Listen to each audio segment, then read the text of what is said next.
your big fat butt. Wiggle, wiggle, wiggle.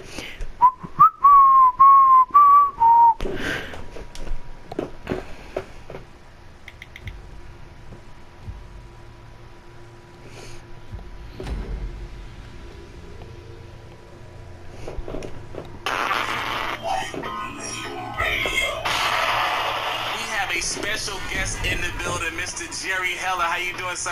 Hey, Mel. Good to see you, man. Man, it's an honor to have you in the building. Thanks.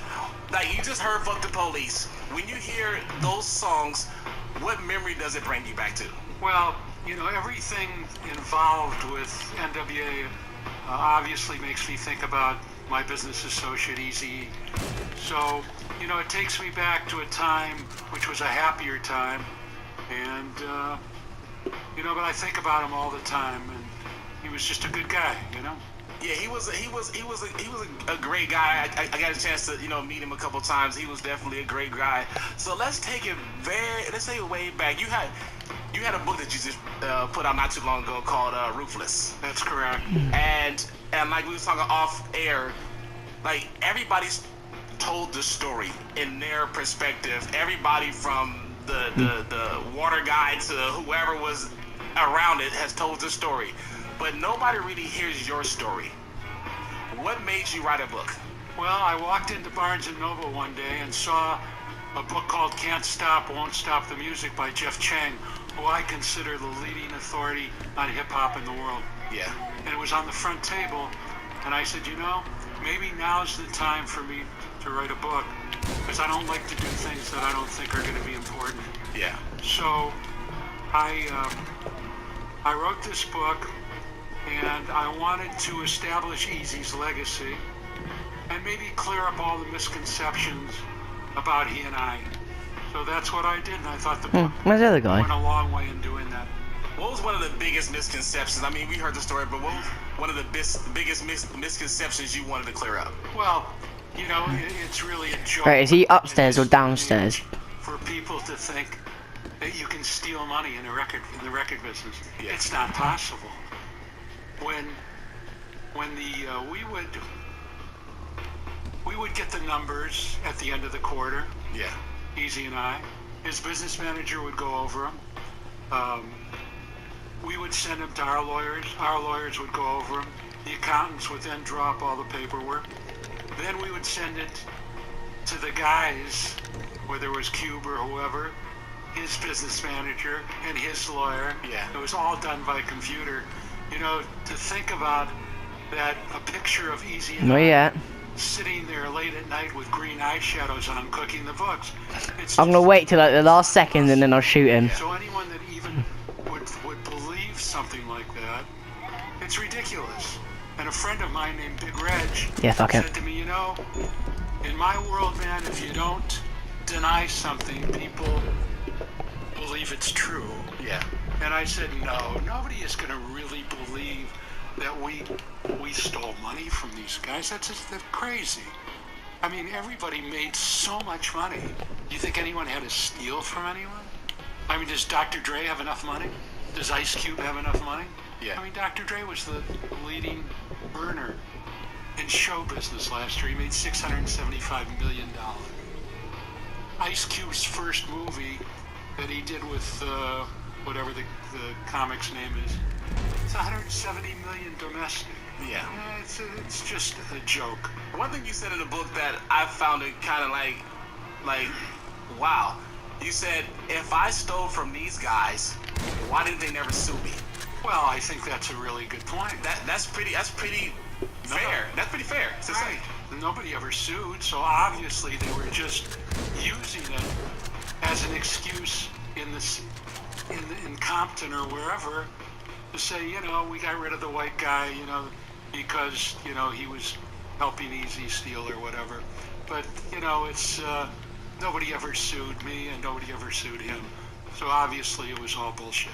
Exactly. It's funny because my cousin grew up around the whole NWA. He was actually around Eazy probably 2 months before he passed away.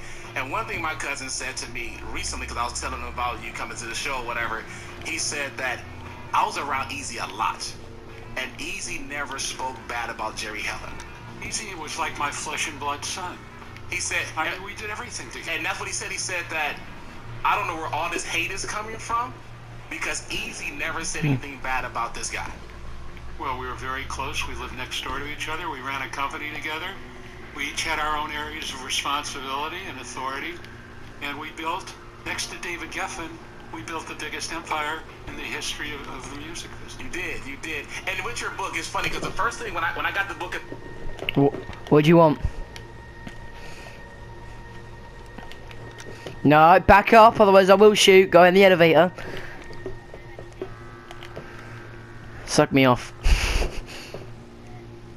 Since you are a girl.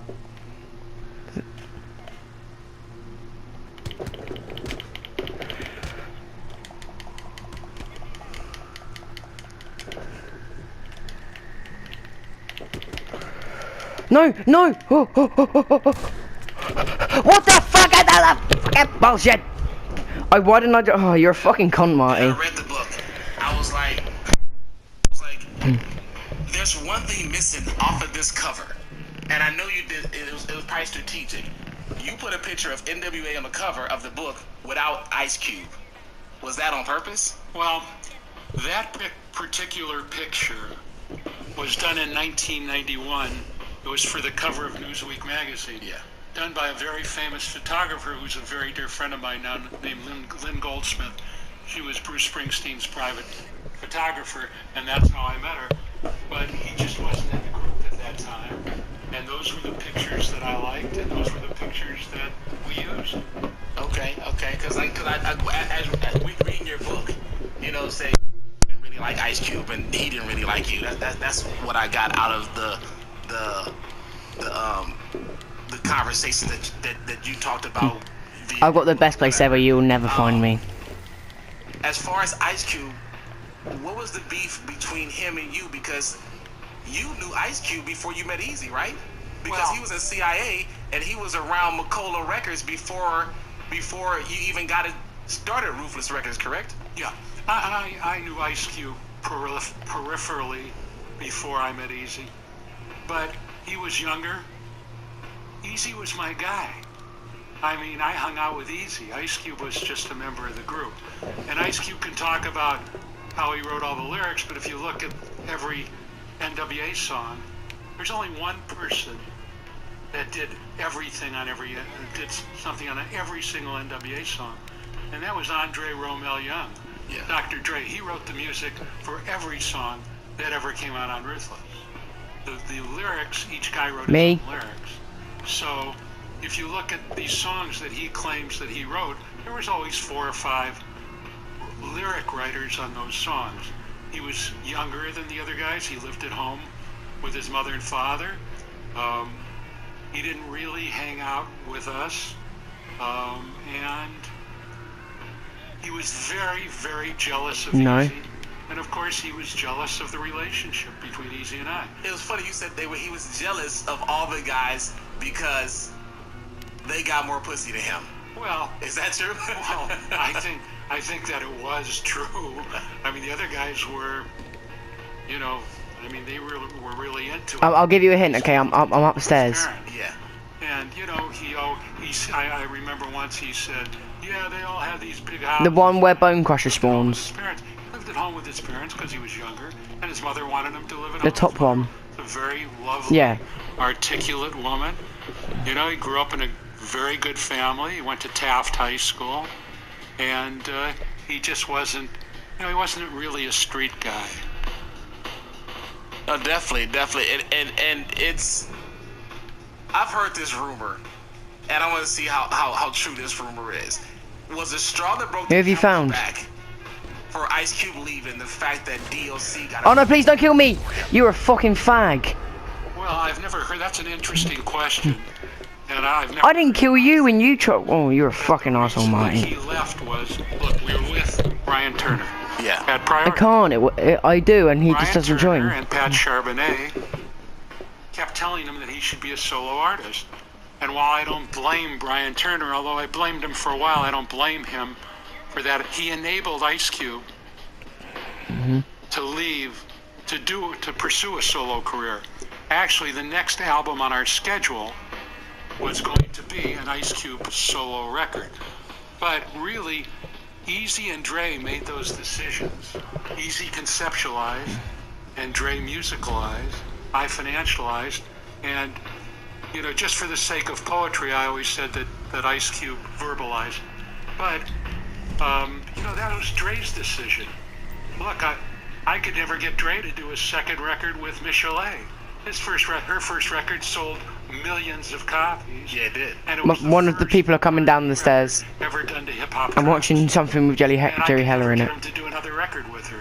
So you know, Dr. Dre was his own man, and he did things that kept him interested, and what he was interested in at that time. No.